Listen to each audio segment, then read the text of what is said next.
Welcome to another edition of Simons Says, a podcast devoted to conversationalists and the curious-minded. Here's your host, me, the follically challenged Dave Simons, certified financial planner and all-around nice guy. Hello again, everybody.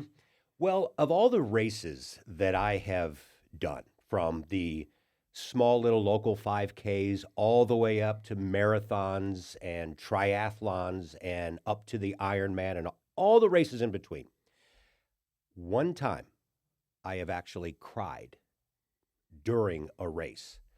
Try that sometimes. It's not easy. I mean, we can, I think, all walk and chew gum at the same time, but running and becoming emotional while you run, it is a little more difficult than you might think. So what the heck happened? Why was I emotional during a particular race? It happened back in 2010. And it was the Marine Corps Marathon in Washington, D.C. In fact, there's a picture of me right there running that particular race, and you can see some of the sights. So it was a great race just because you got to see all the monuments and all the sights of D.C. But that's not what made it so emotional. Going into that race back in 2010, I thought it would be pretty special anyway because I was raising money. I don't always run for charity, but I did that particular time. And it was for an organization called the Semper Fi Fund. You can look it up. Great organization. It was developed post 9/11 to raise money for injured service members, so all branches of government. And believe it or not, in the roughly 22 years it's been around, they have raised over $200 million.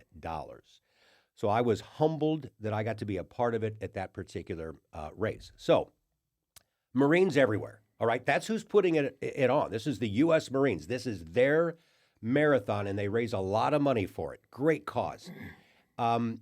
So you're running, and you see all these Marines are also running in full combat gear, many of them with the boots. And I'm thinking, holy cow, 26 miles in those things? God bless you.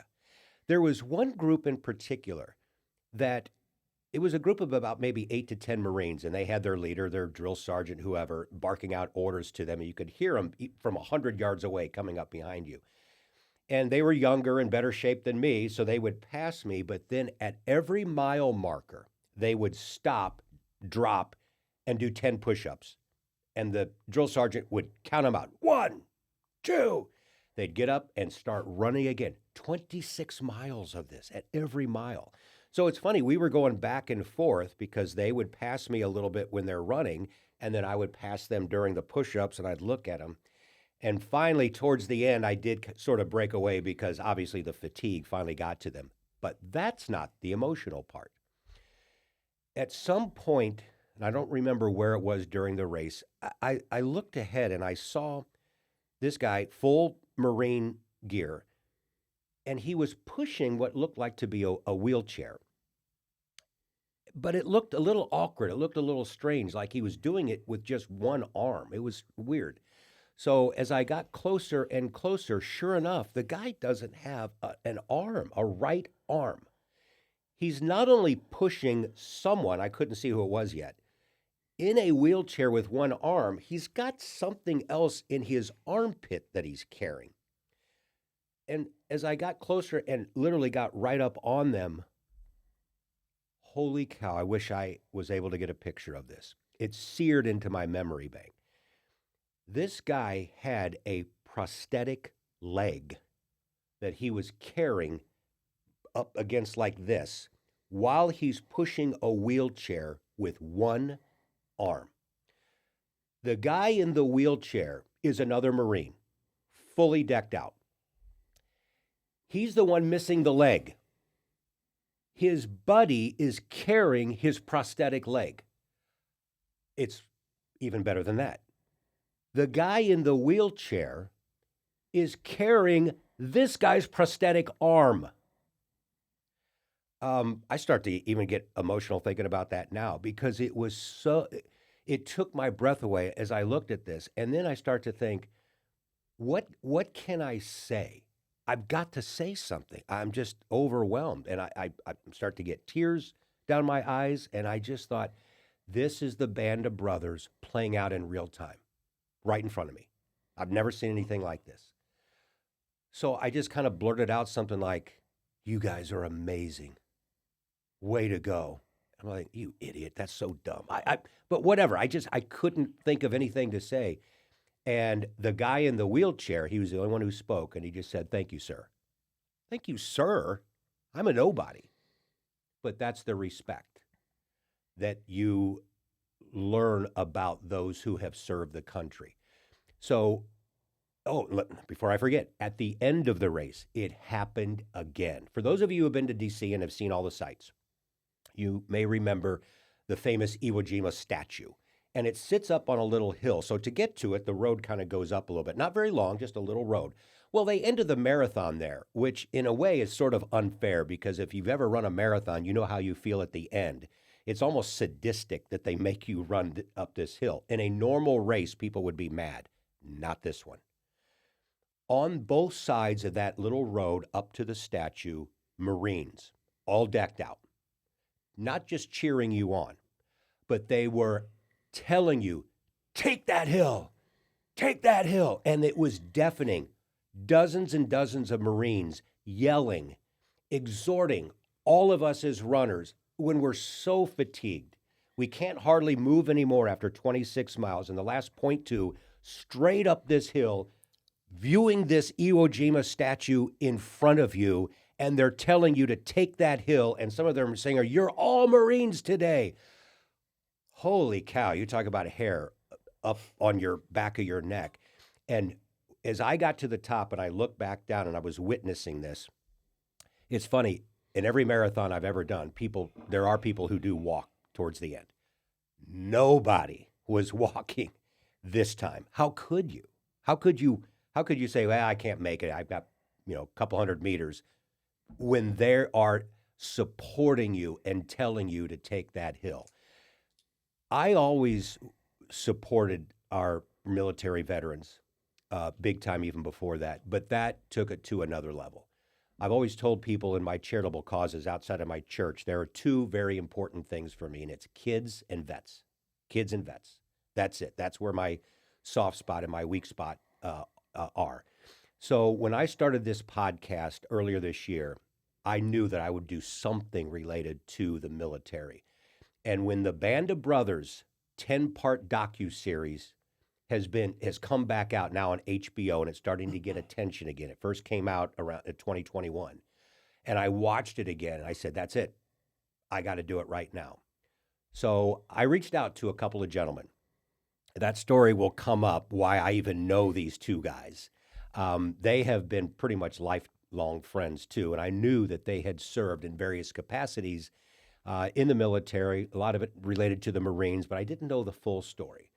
So we got together recently, relived some old times, some good times, and I said, you two guys have to come on the podcast. You need to tell people like me, and that's really what this is about. I hope those of you who have never served, which is going to be the majority of you watching right now, really get something out of this. What's it really like? I only know it through the movies. I only know it through reading about it. You can't know things, obviously, if you haven't actually experienced them. So without further ado, two of my earthly idols, I'm not kidding, guys that I just think the world of, and that is, as we turn to them, on my left, taking that sip of water, Jay Humphrey and his good buddy, Chad West. Gentlemen, thank you. Dave, it's an honor and privilege to be here. The follically challenged Dave Simons. I remember you with a full head of hair, but you're the same guy deep down. We'll show that full head of hair eventually. I just want to say this sincerely, first of all. I know you hear it. Thank you for your service. And you know that I mean that sincerely. And I want to start with that because I know that you guys get told that from civilians. They might see you dressed up in a restaurant and they might come up and say, hey, thank you. Thanks for everything that you do. What does that mean to you? And how do you react? Because the reason, let me color it with this. I think you guys, and by you, I mean the entire group of veterans, people who have served, are among the most humble people I know. You don't do it for the glory. You don't do it for the recognition, but people want to give you that. How do you take that? Well, usually if somebody's coming up to me in a restaurant, it's because I owe them money, first of all. But that being said, I think we talked about this a little bit. They have to find some avenue to express their gratitude, and we get that. I don't personally need to hear it. I don't think anybody does it.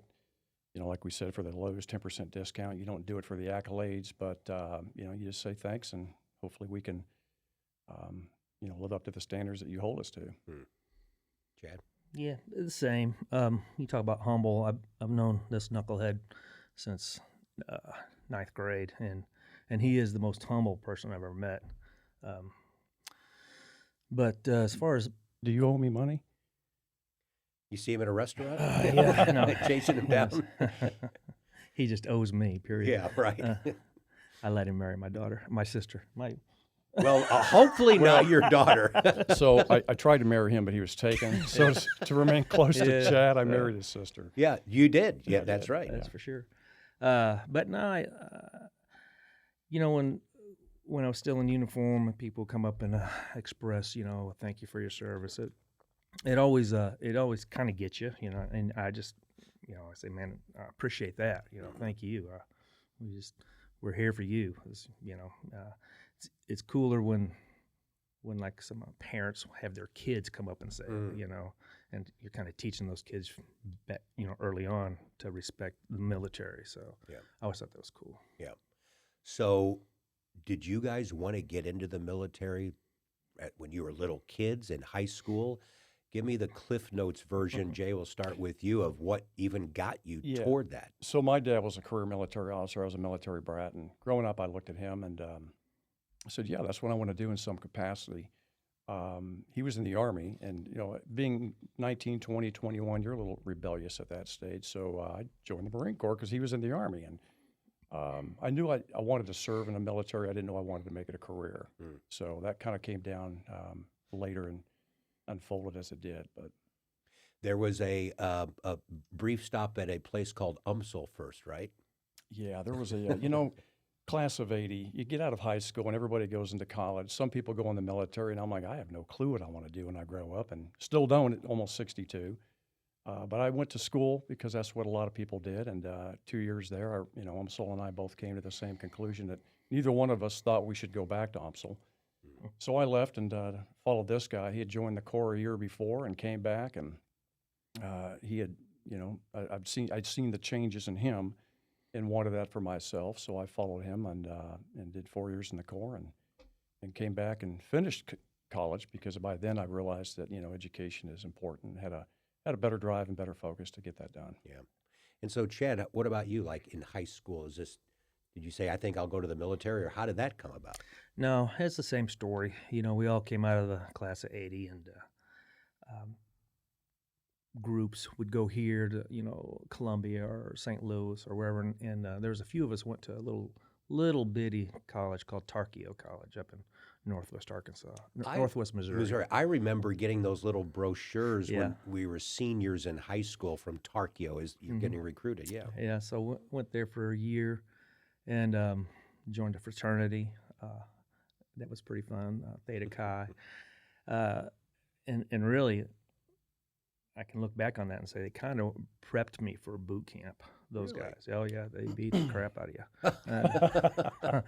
It made you do crazy stuff. Yeah, that's true. But came back on that summer break, getting ready for my second year of college. I ran into another friend of ours, Craig Miller. He was a year older than us, class of 79. Just came out of boot camp. He was motivated, and he was in the band with us, drummers, and he's like, dude, you got to join the Marine Corps. And I'm like, okay. So I told my dad I was going to join the Marine Corps. He had been in the Air Force back in the 50s, and he's like, the Marine Corps? Oh, You're crazy? Yeah. And I thought, well, if I'm going to join, I'm going to join the hardest ones, It's like that challenge. And so, yeah, did that for 4 years, and then got out and did a little soul searching and drove cross country, and then I drove to Alaska. And just because you wanted to? Yeah, well, I had a mission there. It was gonna do that when I got out anyway. Me and a buddy, but he didn't make it back, so I just kind of fulfilled that obligation to him. thought I'd stay there for a year and stayed 8 years up there. It was pretty cool. 8 years. So when you were up there, if I remember the story right, you're still trying to find yourself a little bit. You ended up being a bartender, but you were befriending some military people too, Yeah, right? yeah. Well, a lot of military, they hang out at the bars. Yeah. And I met these guys. They were load masters. That's a prerequisite for joining the military. They were there every weekend, and we became buddies, and they kept trying to get me to join the Guard. And I'm like, I don't even know what the Guard is. You know, I'd heard of the reserves. So I did. I checked it out, and I ended up joining the Alaska Air National Guard, and it's a C-130 unit, and I became a fuels specialist where I would refuel C-130s. For 5 years, I did that. Mm-hmm. And then this guy,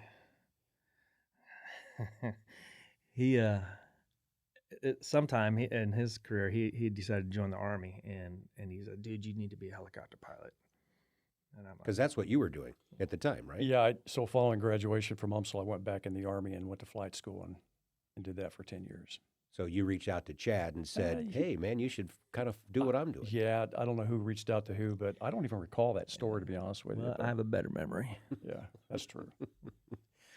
And so you did. I did. I joined the Army. So now I'd been in the Marines, and now I've been in the Air Force, and I joined the Army, and up in Alaska, Army National Guard. You know, and like all the recruiters, they lie, and so. Whoa, how so? He thought he was joining the Peace Corps, and it was the Marine Corps. I thought I was going to Costa Rica. Yeah, you darn know. it. But they didn't have. They said that the quotas were full or whatever, but they've got this new recon detachment that with my background would be really. Oh, the bait and switch kind yeah, of thing. yeah. I was like, okay, whatever. So I joined recon Uh-huh. in the Army for a year. And then you left. Are we talking late 80s? Kind of, is this the time period you're? That was 93 for me. Okay, early 90s or so. Mm-hmm. Well, then that brings up the whole Gulf War at the time in the early 90s. Did you serve over there? Did you go Yeah, combat? I spent 7 months. Went over with the 101st in the Gulf War, and 6 months of waiting around, a couple of weeks of action, and 1 week to pack and come home. It really wasn't much to it in retrospect compared to other things that happened later on. Yeah. When you did take action, what were you doing? At that time, I was a scout pilot. And the purpose of a scout pilot is just to recon in advance of the main element that's moving towards contact, and then basically being their eyes and ears to the regimental or battalion commander. What's out there. That way, when they get there, they're not surprised. So you're reporting enemy concentrations, disposition of troops, their weapons and size and equipment, things like that. Mm-hmm. So let's go back again, because I think a lot of us who have never served, all we know about boot camp is like Officer and a Gentleman, and these kinds of movies, and It's just exactly the opposite of that. yeah, you don't There's fall no in girls love, there.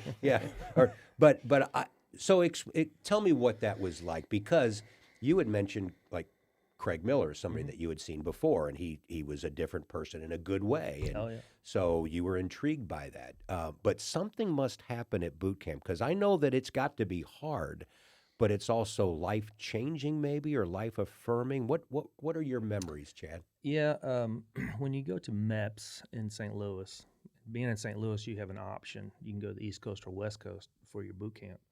And there were 32 guys joining the Marine Corps and leaving out that day. And two of us chose South Carolina, Parris Island. And obviously because it's the hardest.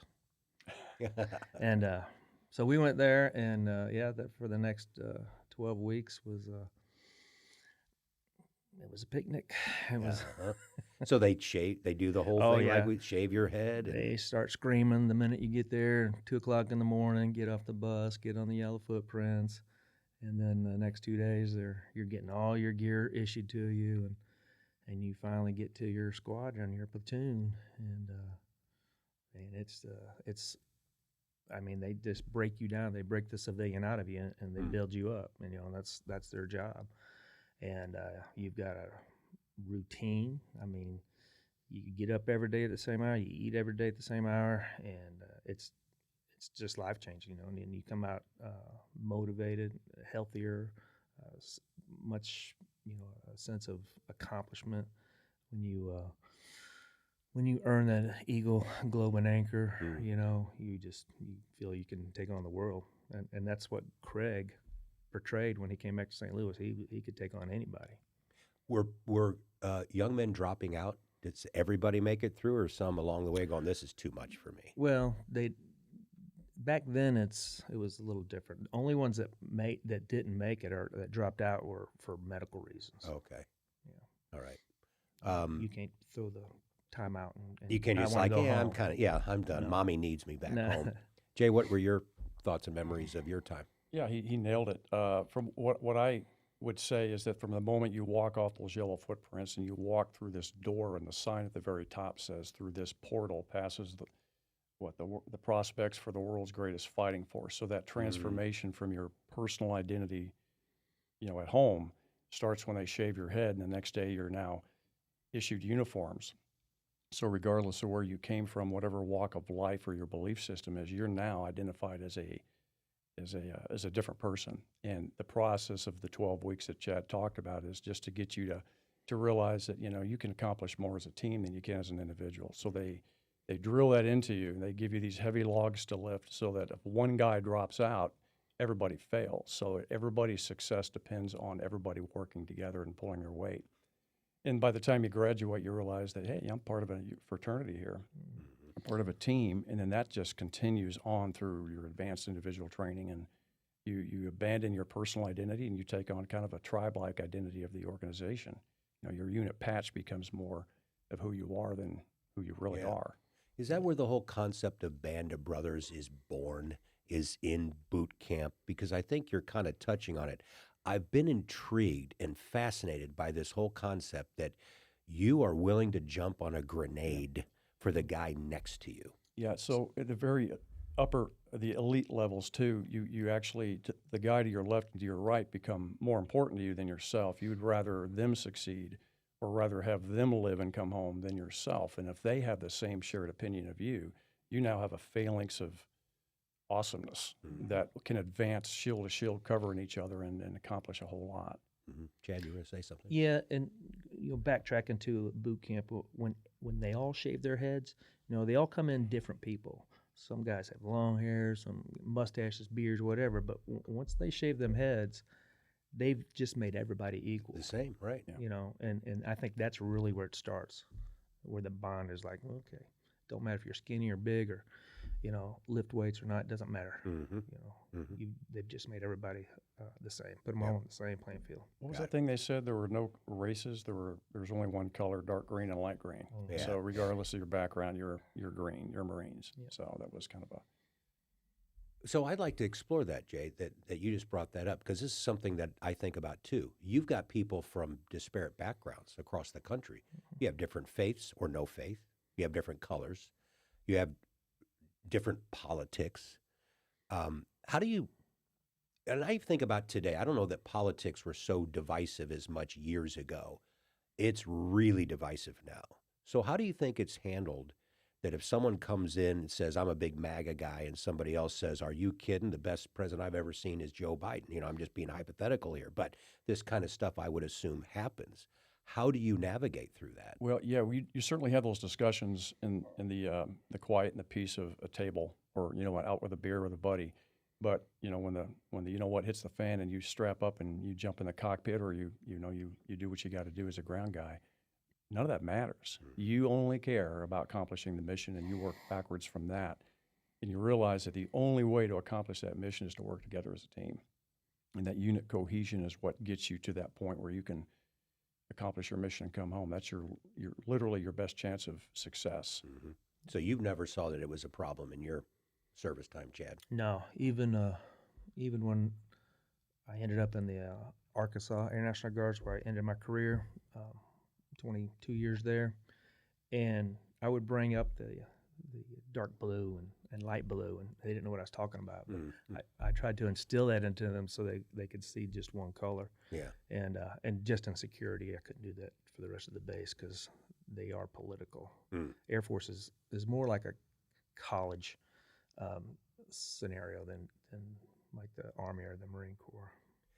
Well, speaking of politics, then, I'm in the corporate world, and we always use the word political, but it's not political in the strictest sense. It's more like the politics of your company, which means of the layers and the red tape. And you're like, oh, I assume that I always think of the military as this tight run ship and everything's perfect, but I have a feeling that you guys run into the same issues that everybody else does, right? That you bang your head against the wall and we really need this accomplished, but we've got 4 layers of red tape and DC wants this and the Congress people want this. And we explore that a little bit. Do people get frustrated by that too in the military? All the time. So there's a distinction that has to be made between, I think, peacetime and wartime. And in peacetime, the military is nothing more than a cross-section of civilian life. Like, that you get those same beliefs and attitudes and work ethics, that same culture, but in wartime, there's a shift. And a lot of the rules, I hate to say this because it's going to be taken the wrong way, but a lot of the rules go out the window. I think they would have to. They care less about your rifle scores and your administrative responsibilities. They care about accomplishing the mission. And you do really whatever it takes at that point to do that and hopefully bring everybody back with you. So it sort of cleans it up, if that makes sense, when you go over to a combat zone. Yeah, when you go to a combat zone. Yes. But when you don't, and the difference between our careers here at the end was I spent mine in the Guard. So the Guard has a dual mission. We have a state mission, and then we have, if we get activated, the federal mission. So we respond to, Hurricane Katrina, the tornado in Joplin. We do a lot of areas and things like that, and the job's totally different. But when you get activated, and we got activated to go to the riots in 2020, so we went to Little Rock down there and had to deal with, rioters for about 10 days.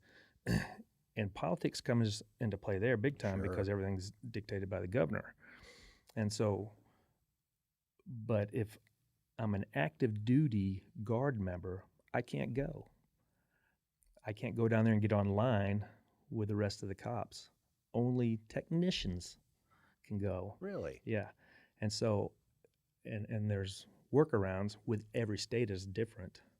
And so, and the governor has to say, you can take your active Guard members with you, or you can't, or they can go in a training scenario only, or a backup scenario, but they can't get online and go hand to hand with a civilian. So it's real frustrating. Yeah. Because the majority of our guys are active Guard, so the ones who end up going are the ones who only come to drill on 2 days a month. They might not be trained up the way we are. And so in my particular unit, we train a lot when we're all together for those scenarios. But not every state's the same. It's politics is a big deal in the Guard. Because there's so many different statuses. You got 10 guys who all do the same job, and 5 of them have a different status, and the status determines where they can go, if they can go. Wow. I did not even their realize pay that. is different. It's silly. Well, you guys, obviously the ultimate boss is the commander-in-chief. It's the guy sitting in the White House. And you've been around enough that you had Reagan, Bush, Clinton, Obama. Are you calling us old, Dave? What's that? Are you calling us old? Yeah, sort of. Yeah, sort of. But that gets back to my original question, too, is that everyone has their own personal feelings. But when you go into combat, your commander-in-chief, it doesn't matter if he's got a D or an R next to his name. But so what you're saying is in your 2 service times, that was never an issue where you had somebody go, well, I can't believe he's in the White House. Or maybe around some beers people complain about it or not. I think what we noticed is I've served under both in 20 years. So yeah, under the presidency of certain presidents, our funding dropped off. Priorities changed. After the Gulf War, there was a desperate desire just to try to stay in the uniform because they were cutting back and reducing so many people in the forces. And that unfortunately led to careerism, where officers started to make the transition from taking care of the troops and doing what's in the best interest of the unit, the mission, to how can they now stay in and continue on in their career. And that careerism led to some unfortunate things in terms of the culture that we talked about earlier. It degraded the functionality of the military.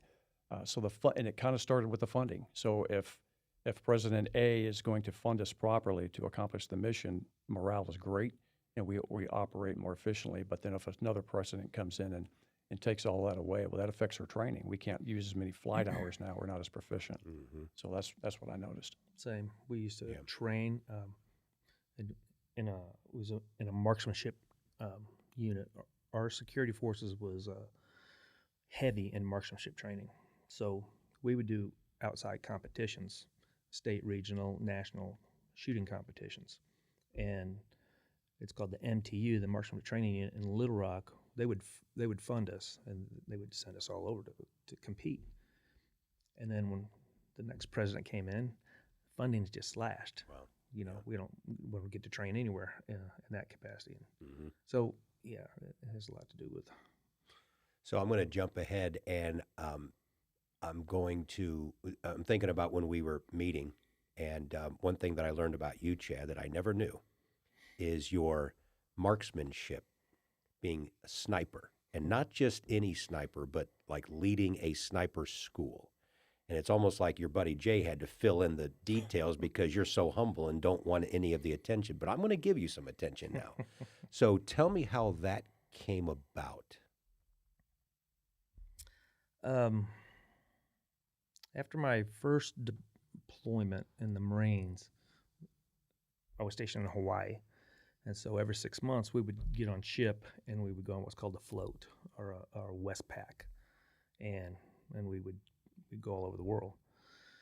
We would train in different countries, you know, and I ran into some snipers. I ran into some recon guys in 2 different units. And so when I came back, as I was just a grunt, you know, just a rifleman, I decided I wanted to up my game and go into either recon or snipers. About what year was this?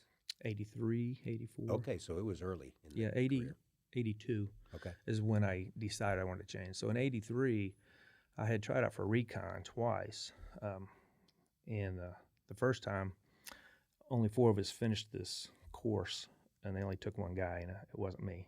And and then I was in the Philippines, and we did another recon indoctrination program. So that's 3 days of running and gunning, and just they're beating you down and see who's going to last. And I was in the last group again, and they said, well, when you get back to Hawaii, you know, you'll be in recon. I was like, cool.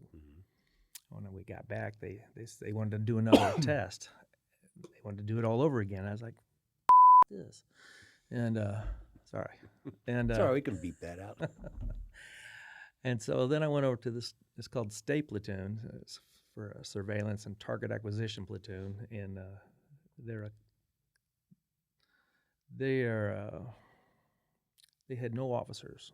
Okay, they had an intel officer, but he was pretty hands off, and it was run by just a staff sergeant. And so I went and talked to him about it, and he's like, all right, he talked to me, and it was just more like an interview. I didn't have to do no test at all. And he's like, you're in. Wow, okay. I was like, cool. Yeah. And then he sent me to sniper school, the battalion level sniper school. And the next year, 2 of us got picked to go to Quantico to become sniper instructors, Marine Corps sniper instructors at Quantico. So that was really amazing. That was the highlight of my Marine Corps career. It's a big deal. Yeah, there we go. It's a huge deal. Yeah. Fill in some details. How is that a big deal? Well, there's very, very few Marines who are snipers. There's even fewer who are sniper instructors. And to go to that school in Quantico that he went to, that he's not telling you a lot of details about, is very, very challenging from what I hear. I never went through it. It's prestigious, and he should be proud of himself. Yeah, but don't get a big fat head. Yeah. So what makes a good sniper? Now, it might just seem obvious. Oh, you aim right. But it's got to be more than that. Oh, yeah. There's and it changed in the 80s when we were there. We used to, we had to make our own tripod for our rifle. Today, they've got all the gadgets and gizmos, everything you need is there. You can deck yourself out with the coolest gear. But it's progressed and evolved so much they've taken a lot of the work out for you. They got scopes that will you don't have to read the wind. It does everything. Back in the day, you had to. It was more difficult. All right, it was just more difficult. It's like the difference between reading a map to find your way, or just on your phone, Google Maps. But you have to have discipline. You have to have patience. You've got to. There was like 11 different topics you had to pass in instructor school, and you couldn't fail one of them.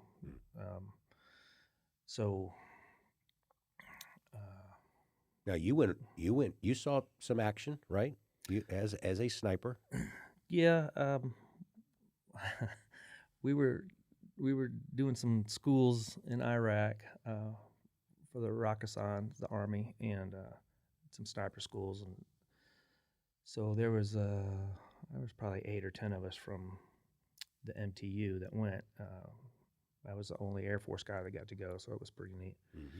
And then when in between schools, when we were over there, they would ask, or we would ask if we could go on missions. And so yeah, I got to go on 3 different missions, which was.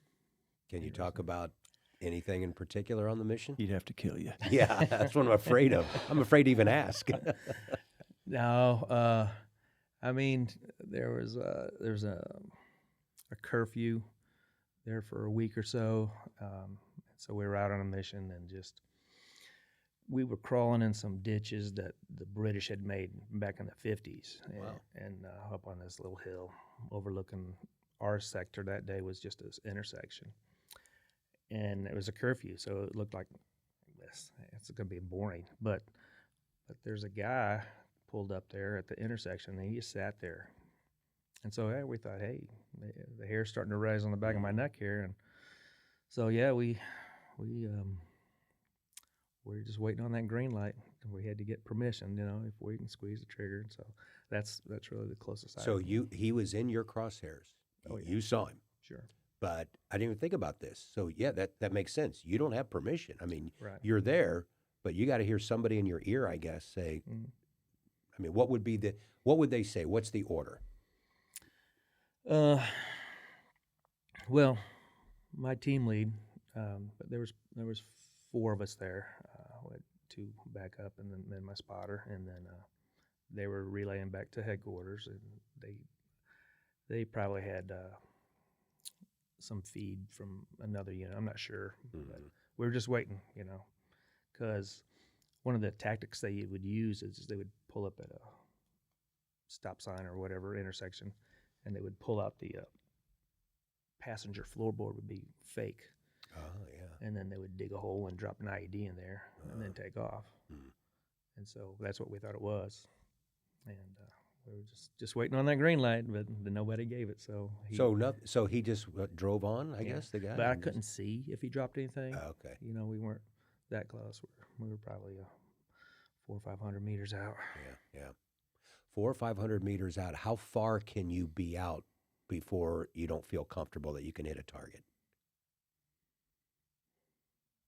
Well, the situation would determine the wind, everything, But we hit targets. Like I said, we had to qualify at 1,000 in the Marine Corps. In the Air Force, we shoot at 600. That's our maximum when we qualify those kids. Got it. So I'm comfortable in any of those. Oh man, that just amazes me because I think the skill would just be the calmness that you would have to have. You can't. It's like you have to kind of shut it off. And maybe are you a naturally calm person? Wouldn't that have to be something genetic? You get somebody who's a little tightly wound. I don't think they would make a good sniper, would they? Well, true. Depends on the situation, right? Yeah, the situation dictates. That's your favorite comeback. Yeah. But yeah, I'm pretty calm, unless I'm mad.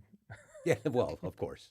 But yeah, so in that situation, all the guys that end up passing the school, and we trade off on the job of being a spotter or sniper. You have to know all the jobs, and And when you're a spotter, he's just right over your shoulder looking through the spot scope. You know, he's telling you all the information you need, and you're just sitting there breathing, you know, and you have to know when to squeeze the trigger. Yep. You know, it just takes patience and practice. Man, I would be intimidated being your neighbor down in Arkansas. I wouldn't want to make you mad. I think I'd be in your crosshairs or something. Okay, what's Chad up to in his house over there? But that's awesome. Jay, tell me about your experience personally. I think you went to Afghanistan then, post 9/11. So tell me a little bit about what you saw and what you were doing. Yeah, so when I deployed to Afghanistan, by that time I'd already made the transition to the Air Force. And I flew the MH-53 Pavlo helicopter, which is a special operations helicopter. That's on your shirt there. Yeah, it's the only shirt that doesn't have the St. Louis Blues or some other stupid thing on there. So, but yeah, the purpose of that aircraft was nothing more than to insert and exfiltrate SOF, Special Operations Forces. Wherever they needed to go, that's where we put them, and we took them out when they needed to come back. I did 2 tours. The first tour, we were in country 10 days after the towers fell, believe it or not, wow. doing things that still haven't made the news, and that's a good thing. Yeah. Interesting. Yeah, there came a point in time between my first tour and my second tour where my wife and I had a long talk. And I really honestly didn't think that I was going to come home from the second one. And everybody else in my squadron felt that way. They had this, come to find out they had the same talk with their families because just the ops tempo and the reality of what we were facing. It was the most challenging flying we'd ever seen at that point with the dust and the terrain, the elevations we were flying in, the mountains, and then the threat we were getting shot at just about every time we took off. Wow. So when you just said you had the talk with your wife and you didn't think you would come home, at first I thought it was a marital issue. No, what you're saying is you were going to come home in a body bag. That was your fear. It wasn't really a fear. I don't want to say it was an emotion. It was just really, when you add it all up, that's what comes to the right of the equal sign there. That we've lost a lot of crews, we lost a lot of aircraft, and the reality is that we're making it back on pure, well, I call it the grace of God, but really pure chance. I mean, it was 50-50. It was a crapshoot. We learned a lot from that first deployment that when the second time we went back over, I was actually surprised we had a second tour because we thought the war had been won within 6 months. There was just not a lot of work for us on the second tour. So they kept half of our squadron in country in Afghanistan. They took the rest of us and they put us to other locations around the world for potential hot spots that never panned out, but it was really drying up pretty quickly. And 20 years later, obviously we're still there for reasons that I can't fathom. But was it your first or your second time over? That he again, like I said, he's humble. He won prestigious awards called the McKay Award. Can you speak about that? No, I can't actually. Well, I can't even spell it. Well, somebody's going to tell us about that. My answer to that is everything we do, no matter what you do in the military, it's a team sport. So there's no individual, accreditation. It needs to be. But discussed. You won an award, and it was given to you in Washington D.C. Correct? Didn't your wife go up there with you? Yeah, she went there and got it. I and think.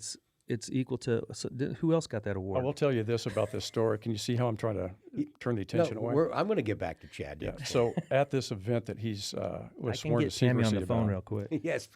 There was a guy named John Glenn. Yes. John Glenn that was the I've astronaut. heard of him. Yes, So the future senator as well. I was a fan of John Glenn ever since I was a kid. I wanted to be an astronaut, and he was there. And I'm like, hey, that's John Glenn.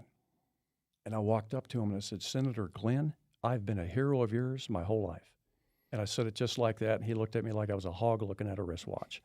Like, I've been a hero of yours. I just completely inverted it incorrectly and screwed it up, and I just, I could never recover from that. Oh, my God. But, you get one chance at those things in life. I've been a hero of yours. And he, oh, that's funny. He's like, well, that's fascinating because I've admired you, Jay, for a long time. Well, apparently Senator Glenn has too. Yeah, that's what I'm saying. That's what he would say. That's funny. Did you know what you said and catch yourself, or did you realize that later? Yeah, my wife kind of told me about that later. And I'm like, there goes all the cool gosh. points that I had, all 3 of them. All right, Jay, Chad, fill in the details about Jay's award. What was it? Well, the little I know, because like I said, he doesn't talk much about it and I don't know if it was the first or second time up there, but he did a gazillion hours up in the air being refueled in some terrible situations. Our situation, I don't know, one mountain you landed on back and forth, back and forth. All right, I'm going to shut him up because he's going to ramble on forever. Yeah, and I'm going to ruin it. So Yep. Yeah. Go So the short version of this is we always flew a mission as a flight of two. So if one went down for whatever reason, the other one could provide close air support. It was just a part of the planning and the scenarios that we did. My wingman went down. He crashed. Mm. And we took a lot of time and effort and problem solving to try to get him out. So we landed on a mountaintop very high up. Had to dump a lot of fuel before we made the landing in order to have the power to facilitate the landing. Because if you come in too heavy, you're just going to crash and be right next to him. So we had to coordinate all those things, and a lot of moving parts came together at the right time. And the short answer is we got him out and took him back home. Oh, And my gosh. So he was okay. The other, they sustained a lot of injuries Yeah. from, broken back, a couple ankles, and different things like that. But he survived. Yeah, they all survived. They all All survived. got back. So tell me about the adrenaline that's going on. I think, number one, all your training, front and center at this point, probably kicks in, but you're also human. And how do you try to block out the fear to some degree and just let your training take over? Yeah, there was a moment I do remember where, you say your prayer and you say goodbye to your family because that eventuality is staring you in the face, and then you just kind of flip the switch and you just say, I haven't got time for that anymore. It's no different than driving down the highway, and you encounter things on the highway and you're like, okay, this is you drive down to North City in St. Louis, you'll understand what I'm talking about. Traffic's bad, so you have to flip the switch and focus back on your training, and it's teamwork. If one guy had not done his job on that aircraft, we would have been in the same predicament. So it required everybody scanning their areas of their sectors and doing what they're supposed to do. Wow. What was the award then? Was it related to that mission? It's an aeronautical award that they award every year, National Aeronautical Association that does it, to a crew who demonstrates airmanship, I guess. Mm-hmm. So it was in D.C.? It was in D.C., yeah. And that's when you had your little verbal mishap with Senator Glenn. Yeah, and you are now no longer my brother. So I'm going to go off topic because we just have to address this because people have picked up on the fact that not only are you great friends, but their marriage keeps you guys together, not directly, but somewhat It's indirectly. a symbiotic relationship. Yeah. So you married Chad's sister. I tried to marry him, but he Like you wouldn't. said, he was He taken said no. probably. So I married Chad's sister back in 88, December 3rd. If she's watching, I got that right. Yep. And you have kids? I have two kids. Yep. Where are they? Yeah, What are they up to? One's in the Navy, and one is still in the local area. She's a loan coordinator and works as a bartender and a couple other odd jobs too. Yep. Chad, you have kids? I do. I've had three girls. So where are they about? My oldest, she's born and raised in Alaska, and she travels a lot. Borders, Doctors Without Borders type thing, and she's been to South Sudan and just came back from Liberia. Wow. I'm trying to talk her into this, saving America before she saves the rest of the world. But I love her. she I don't know the title of her job up there, but she just got on with them a year ago, so that's where she's focused at. My middle daughter lives in Chattanooga, and she's a barista, and she's going through college, trying to get her a bachelor's now, and likes to pet sit. That seems to be a fun job that kids Got a like. great city, Yeah. Chattanooga. I love that place. She loves it. And my youngest, she just turned 16. Okay. So, teach her to drive. So let me do the math. You're in your early 60s. You have a teenager. Yeah. You don't need to fill in the details. People are doing that themselves. But, God love you. Got the 3 daughters. 3 decades. But we're talking family here. And for a military veteran, especially those who are taking bullets overseas, you have a wife back home. You have a family back home. What's it like for them? Boy, you need to bring her on your next podcast and ask Yeah. her. She, it takes a special, I think, wife and woman to be a military spouse. It really does. My mother was that same person. I saw that growing up with my dad. And you know, when you deploy, they're responsible for everything. They're paying the bills, or raising the kids, making sure their clothes are laid out, and helping them with their homework. I mean, her job just now became not half the responsibility, but 100% of the responsibility. And they have support groups out there for wives that he can talk a lot about that because he was knee deep in that. But and they help, they do what they can, but it really does take a woman of virtue and faith and courage to do what they do. And I got the pick of the litter. Yeah, that's awesome. Yeah, what would you add to that, Chad? No, he hit it right on the head. When you're gone, your significant other is in charge of everything, you know. And I've seen where that didn't happen for the guys who were deployed. But if there's children, normally it's a smooth thing. There's a ton of different options and organizations for them. They get a lot of help. They get the first sergeant will be calling on them, you know, weekly, making sure everything's okay. We've had guys, you know, hey, they'll go up and make sure the grass is cut, you know, and a lot of people come together for the wives because they are so busy with their day-to-day stuff. And those who are the most seasoned and those who might have seen some of the highest levels of combat, this gets to the discussion of the PTSD, which is a big issue now. You guys go 0 to 60 when you get over there. And you're at this level, this level, this level. And then you come back home. It's like, honey, can you go to Home Depot and get me some things? Can you go to Walgreens? The kids need a ride, and you've got to come back down to 0 in a way. Do they, in whether it's boot camp or somewhere along the way, are these things, are there classes? Is there education?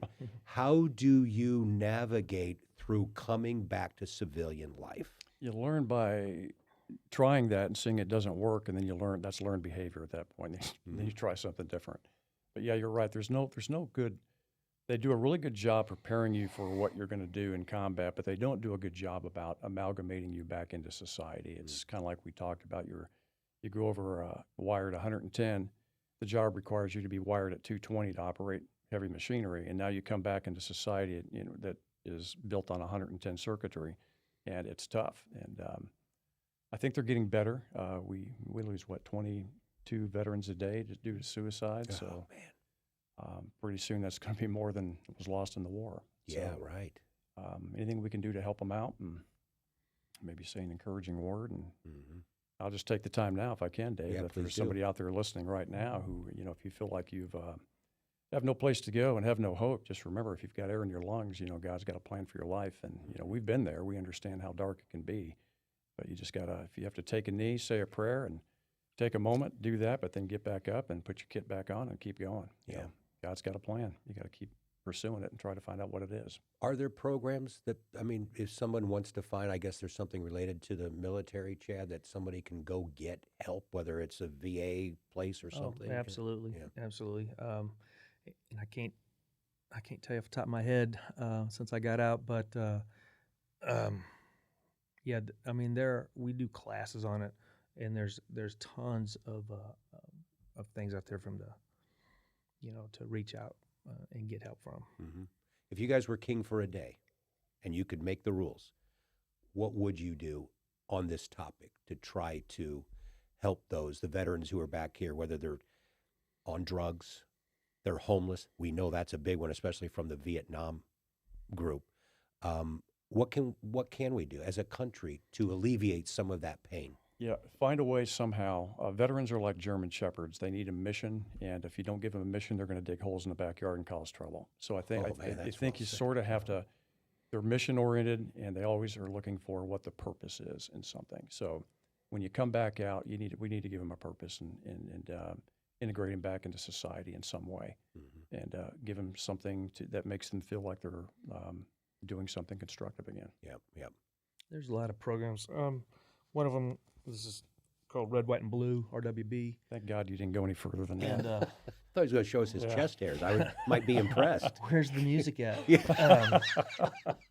But I know you're prom king and all that, but Yeah, exactly.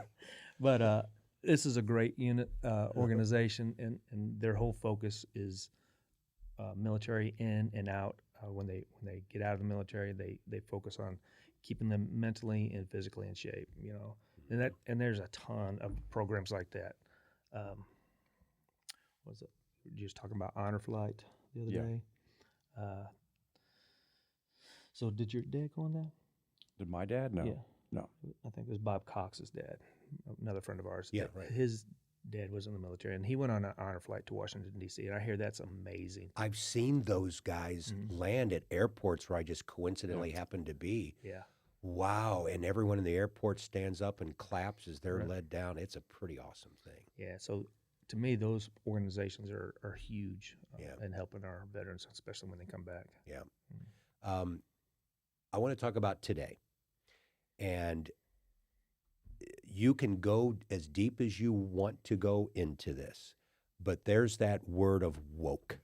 Now, people, we're not going to dig too deep into definitions. Everybody has a different definition. What is woke? But I think we all sort of know what people are getting at when they talk about that. It's just like the new way of looking at things. It's more inclusive and all this stuff. And the news has been pretty hot and heavy about the military, a lot of controversy. How does the military handle this new woke culture? So take that as a question, explore it however you want, but how do you see this playing out based on your own experiences of what it's to be like in the proverbial foxhole with other men? Keep it PG? Okay. Well, you don't have to. Yeah, I've got some pretty strong feelings on that, and to keep the politics out. I'll just say that, Chad and I were talking about this. Any jackass can tear down a barn and kick down a barn with but it takes a carpenter years and years and craftsmanship, time and energy to build one.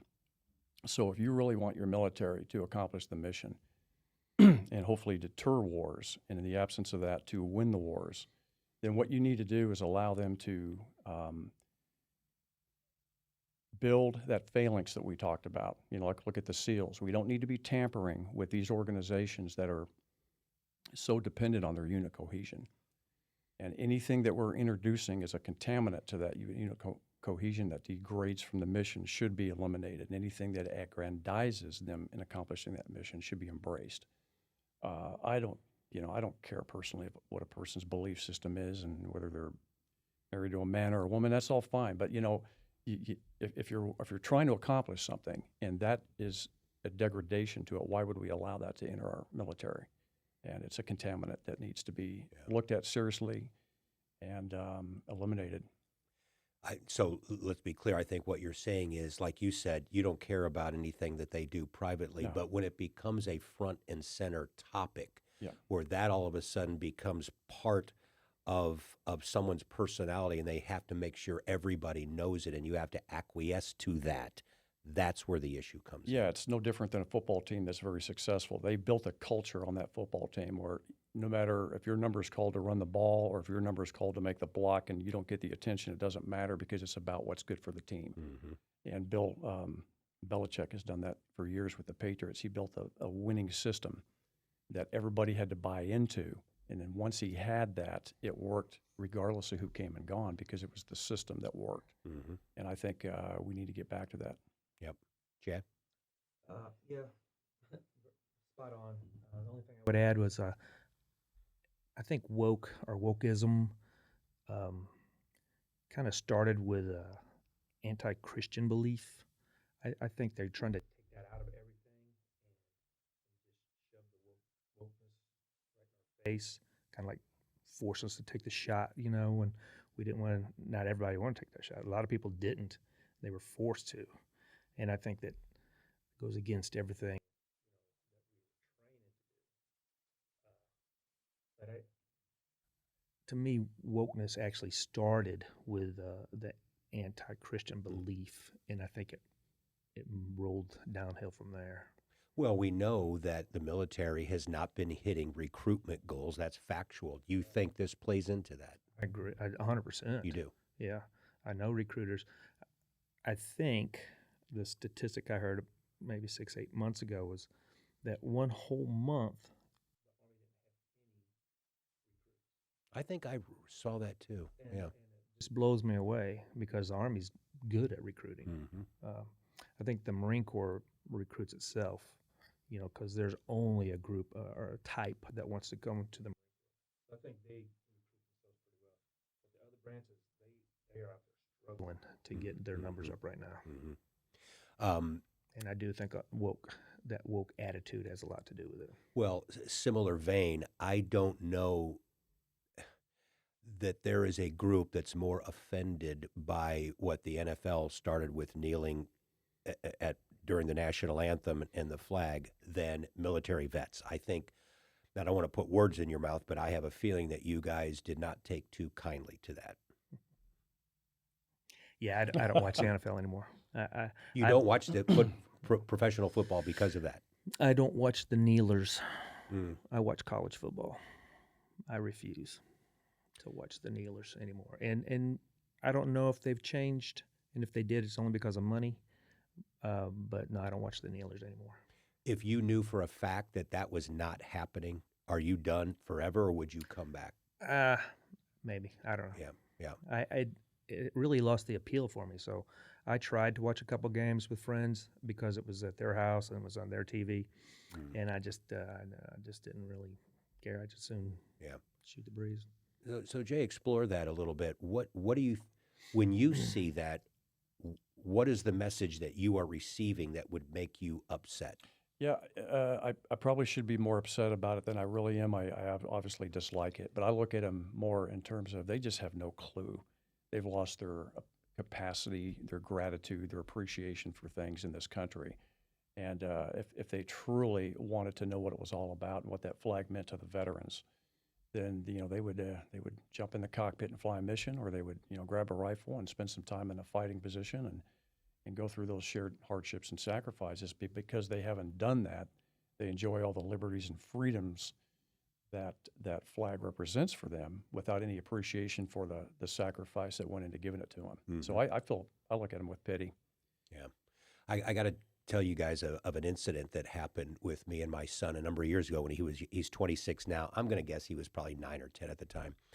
We were at a Blues game, and that's a pretty patriotic crowd, hockey crowds, right? So it was the national anthem. Everybody is standing. We're all looking at the flag. Hand on the heart. I'm kind of mumbling the words because I'm not a good singer. And I wasn't even noticing my son next to me. I hear a voice right behind during the national anthem. Young man, can you take your hands out of your pockets? And I look, and it's a guy with an Army veteran hat on. And I look, and my son had his hands in his pockets like this, and he took it out. Now, as a dad, 2 thoughts went to my mind. How dare you talk to me. Don't talk to my kid. Talk to me.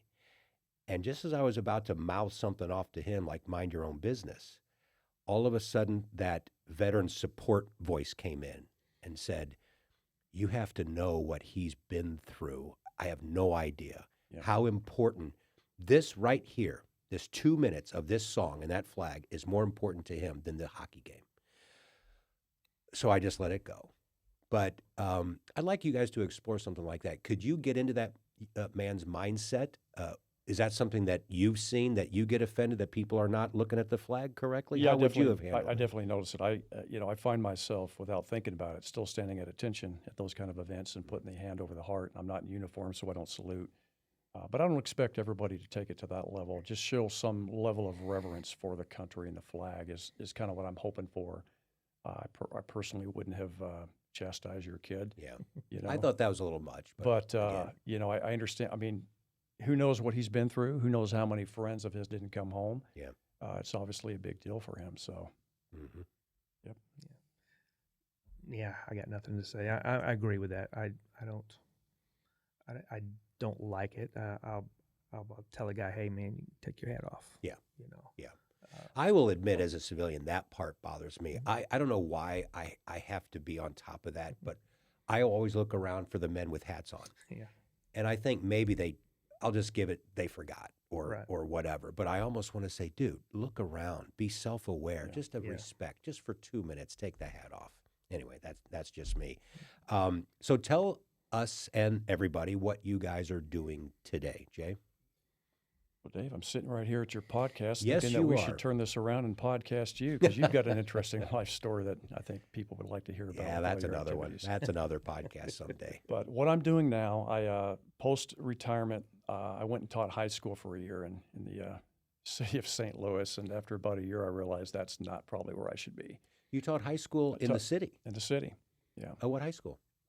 Gateway Tech. Oh, yeah. I was part of sure. a junior Air Force ROTC program. Really? So I taught freshmen and sophomores for a year. I love teaching. I love kids. I thought I'd put both of those passions together, but it just didn't work out for a variety of reasons. Administrative, the schools are changing now. You can't instill discipline. Yeah. I spent 90% of my time trying to create an environment conducive for learning rather than actually teaching. So I left that, and I missed flying at that point, so I went back and flew for Archer Medical for 12 years, a local EMS helicopter company, and did that until my back just wouldn't permit that anymore. Is your back bad because of your service? Yeah, yep. I've got a fusion back there due to a couple hard landings and just a hard lifestyle. You know, he does too. He's more broke than I am, believe it or not. But not financially, right? No. Not yet. Not yet. Just He physically. still owes me money. So. Oh, yeah, of course. Back to But the yeah, money so thing. I gave that up, and now I'm working for the government downtown St. Louis. Back to the Arch helicopter thing that you were doing. You wrote a book I did. around that. Yep. We're showing a picture of it right now, but Okay. tell us about the book. Well, the book is called When Seconds Count, and it's a book not about me. It's not an autobiography. It's a book about some of the things that I witnessed. I was amazed at the interaction of the medic and the nurse in the back. You know, I'm just a bus driver flying them around, but what I heard and what I saw has been tattooed into my soul forever, and it is just a phenomenal collaboration of professionals working in the back to save a life, and they will literally put their lives at risk and to even make an attempt at saving somebody else. And I thought, somebody needs to capture this. So I found myself after every flight, scribbling some things down on my kneeboard that I thought were noteworthy. And after 10 years of collecting notes, my wife's like, "Are you ever going to do something with that?" Yeah. I'm like, "Yeah, let me make an attempt at writing a book." So it's their story written through my eyes, and hopefully it reads that way. That's And awesome. all the proceeds, if you want to buy it, are going to, I didn't make a dime. Everything's going to a charitable organization. Oh my gosh, Jay, that's amazing. Yeah. Can you explain what you're doing for the government? I'm basically making defensive maps. Okay, Yeah. got it. And that's all you can say. That's pretty much all it is. Okay, Yeah, fair it's enough. nothing cosmic. Yeah, got it. And Chad, what are you up to? Well, I read his book, and Did you get a signed copy? I did not. Oh man, I know he doesn't love me that much, but it's a good book. Really, it's a great read, which shocked me, obviously. you guys kill me. No, it was a good read. I retired a year ago in August, and I just been juggling whether I want to go back to work. I need to go back to work. And you're in Arkansas. I'm You in said Arkansas. near Fort Smith, I Near- think. Yeah, Yep. near close to Fort Smith. Do a couple security gigs on the side for some music festivals, and other than that, I'm piddle. I got tinker with some old cars and work my 5 acres. And, Yeah, yep. Stuff like that. When you just said that you sometimes will do some music gigs on the side, the first thing that I thought of was the movie Taken.